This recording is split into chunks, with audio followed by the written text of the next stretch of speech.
সাদ ইবনে আবি ওয়াক্কাস রাদিয়াল্লাহু তাআলা আনহু যারা ইসলাম প্রথম দিকে গ্রহণ করেছেন তাদের মধ্যে অন্যতম। এবং আল্লাহ নবী বলেন, আমার এই সাদ ইবনে আবি ওয়াক্কাস ইসলাম ধর্মের জন্য এত কাজ করেছেন।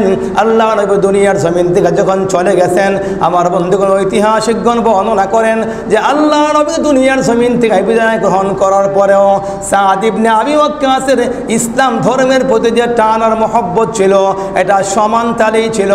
মানে সাদ ইবনে আবি ওয়াক্কাস ইসলামের জন্য পুরা জীবনটাকে উৎসর্গ করে দিয়েছিলেন। সুবহানাল্লাহ। সাদ ইবনে আবি ওয়াক্কাস রাদিয়াল্লাহু তাআলা আনহু রাসূলের কাছে গিয়ে প্রশ্ন করলেন, ও মুহাম্মদ, আপনি নাকি গোপনে গোপনে কি একটা দাওয়াত দিচ্ছিলেন? রাসূল করিম সাল্লাল্লাহু আলাইহি ওয়াসাল্লাম সময়টাকে মুখ্যম সময় মনে করে আল্লাহর নবী ওই সাদ ইবনে আবি ওয়াক্কাসের কাছে ইসলামের সৌন্দর্য মণ্ডিত কথাগুলো উঠিয়ে ধরলেন এবং ইসলাম ধর্মের দাওয়াত দিলেন। সাদ ইবনে আবি ওয়াক্কাস যখন স্বপ্ন দেখলেন, স্বপ্নের সাথে যখন তার মিল পাওয়া গেল, তিনি আর দেরি করলেন না। তিনি বললেন, নবী, আমি আপনার হাতে হাত রেখে আপনার কাছে বায়াত গ্রহণ করলাম। আমি আপনার সাথে কালিমা পড়লাম, আশহাদু আল্লা ইলাহা ইল্লাল্লাহু ওয়া আশহাদু আন্না মুহাম্মাদান আবদুহু ওয়া রাসূলুহু। সাদ ইবনে আবি ওয়াক্কাস রাদিয়াল্লাহু তাআলা আনহু ইসলাম ধর্ম গ্রহণ করলেন, মুসলমান হয়ে গেলেন। নবী করিম সাল্লাল্লাহু আলাইহি ওয়াসাল্লাম বলেন, সাদ ইবনে আবি ওয়াক্কাস এমন একজন ব্যক্তিত্ব যিনি ইসলামের প্রতিটি যুদ্ধে আমি নবীর সাথে সম্পৃক্ত ছিলেন। জুড়ে বলেন সুবহানাল্লাহ। বদরের ময়দানে আল্লাহ নবীর সঙ্গে সাদ ইবনে আবি ওয়াক্কাস ছিলেন। উহুদের যুদ্ধে আল্লাহ নবীর সাথে সাদ ইবনে আবি ওয়াক্কাস ছিলেন। হুনাইনের যুদ্ধে আল্লাহ নবীর সাথে সাদ ইবনে আবি ওয়াক্কাস ছিলেন। হুদাইবিয়ার সন্ধিতে আল্লাহ নবীর সঙ্গে সাদ ইবনে আবি ওয়াক্কাস রাদিয়াল্লাহু তাআলা আনহু ছিলেন। এমনি করে খন্দকের যুদ্ধে আল্লাহ নবীর সঙ্গে সাদ ইবনে আবি ওয়াক্কাস ছিলেন। এমনি করে মক্কা বিজয়ের সময়ে আল্লাহ নবীর সঙ্গে সাদ ইবনে আবি ওয়াক্কাস রাদিয়াল্লাহু তাআলা আনহু ছিলেন। জুড়ে বলেন সুবহানাল্লাহ। নবীর সাথে এতগুলো জিহাদে অংশগ্রহণ করা, এটা সত্যিকার অর্থেই ঈমানের পরিচায়ক। আপনারা গত জমাতে শুনেছেন যে ইসলাম প্রথম 10 বছর মার খেয়েছে। আল্লাহ নবী প্রথম 10টি বছর একাধারে মক্কাতে বেঈমান কাফেরদের হাতে মার খেয়েছেন। 3 বছর শিয়াবে আবি তালিবের মধ্যে একেবারে জেলখানা যাকে বলা হয়, ঐতিহাসিকগণ যাকে জেল বলে আখ্যায়িত করেছেন, ওই 3 বছর শিয়াবে আবি তালিবে আল্লাহ নবী জেলের জীবন কাটিয়েছেন, জেলখানার জীবন অতিক্রান্ত করেছেন। ওই মক্কার জমিনটা আল্লাহ নবীর জন্য যখন একেবারে সংকীর্ণ ছিল, এরপরে মক্কা থেকে মার খেতে খেতে শেষ পর্যন্ত যখন মদিনায় চলে গেলেন, তারপরে আসলো পাল্টা আক্রমণের ধারা। ওই পাল্টা আক্রমণের ধারায় জিহাদের ময়দানে গেলে যে খুব ভালো ভালো খাবার পাওয়া যায়, বিষয়টা ওরকম নয়। জিহাদের ময়দানে যাওয়া মানে হলো জীবনটাকে হাতের মুঠোয় নিয়ে যাওয়া। জিহাদের ময়দানে যাওয়া মানে হচ্ছে আল্লাহর দ্বীনের জন্য জীবনকে উৎসর্গ করা, বিলিয়ে দেওয়া। ওখানে গেলে যে এমন কিছু পাওয়া যাইবে এই আশায় জিহাদে কেউ যাইতো না। সাহাবাই কেরামরা ওরকম আশা পোষণ করতেন না, বরং তারা দিলে তামান্না লালন করতেন, যদি গিয়ে শহীদ হয়ে যাই, আল্লাহর দরবারে রক্তমাখা কাপড় নিয়ে যখন হাজির হয়ে যাব, আল্লাহ পাক রব্বুল আলামিন জান্নাতে ডাইরেক্ট আমাদেরকে দিয়ে দিবেন।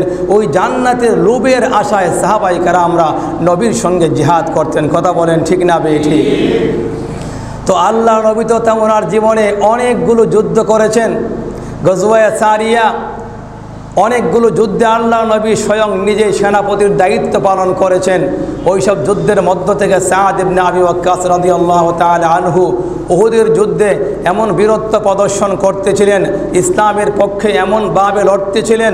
আল্লাহ নবীর কাছে যতগুলো তীর ছিল, আল্লাহ নবীর তুনির থেকে সবগুলো তীর এক জায়গায় রেখে আল্লাহ নবী সাদ ইবনে আবি ওয়াক্কাসকে বলেছিলেন, হে সাদ ইবনে আবি ওয়াক্কাস, আমি তোমার কাছে আমার এই তীরগুলোকে সুপুর্দ করলাম, তুমি তোমার দুই হাত দিয়ে আমার তুনিরের সমস্ত তীরগুলো তুমি বেঈমান কাফেরদের মোকাবেলায় নিক্ষেপ করতে পারো।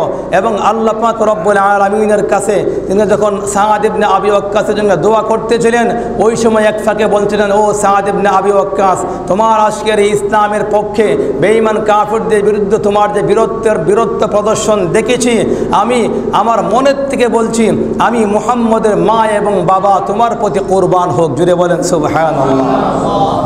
সম্পূর্ণ উল্টো কথা। যেখানে সাহাবায়ে কেরামরা গিয়ে বলতেন, ইয়া রাসূলুল্লাহ, আমার মা এবং বাবা আপনার উপরে কুরবান হোক, উৎসর্গিত হোক, সেখানে আল্লাহর নবী সাদ ইবনে আবি ওয়াক্কাসকে বলছেন, ও সাদ ইবনে আবি ওয়াক্কাস, আজকে উহুদের যুদ্ধের ময়দানে আমি মুহাম্মদ তোমার কাছে পাল্টা কথা বলছি, আমি মুহাম্মদের মা এবং বাবা, মা আমেনার বাবা আব্দুল্লাহ তোমার উপরে উৎসর্গিত হোক। তুমি ইসলামের জন্য আজকে জিহাদের ময়দানে যেমন করে লড়ে যাচ্ছ, ইসলামকে বিজয়ী ধর্ম হিসেবে ঘোষণা করার জন্যে, এজন্য আমি আমার সমস্ত তুনিরের তীরগুলোকে তোমার কাছে সাপোর্ট করলাম। তুমি ইসলামের পক্ষে আমার তুনিরের তীরগুলো তুমি ওই জিহাদের ময়দানে তুমি বেঈমান কাফেরদের মোকাবেলায় ব্যবহার করো। জুড়ে বলেন সুবহানাল্লাহ।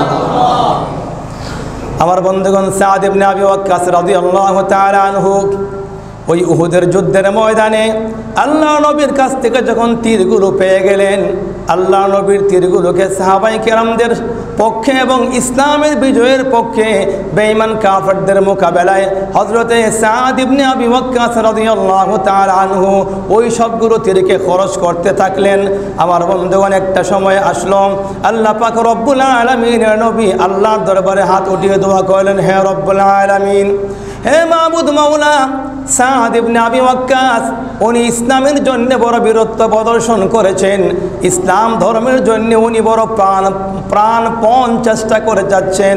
ওগো আল্লাহ, আমি আপনার দরবারে সাদ ইবনে আবি ওয়াক্কাসের জন্য দোয়া করি, আল্লাহ আমার সাদ ইবনে আবি ওয়াক্কাসকে তুমি মুস্তাজাবুদ দাওয়াত ওলি বানিয়ে দাও। জুড়ে বলেন সুবহানাল্লাহ। ওলি মানে আমাদের সমাজের যে ওলি, যারা পীর বুজুর্গ, এদেরকে আমরা ওলি বলি।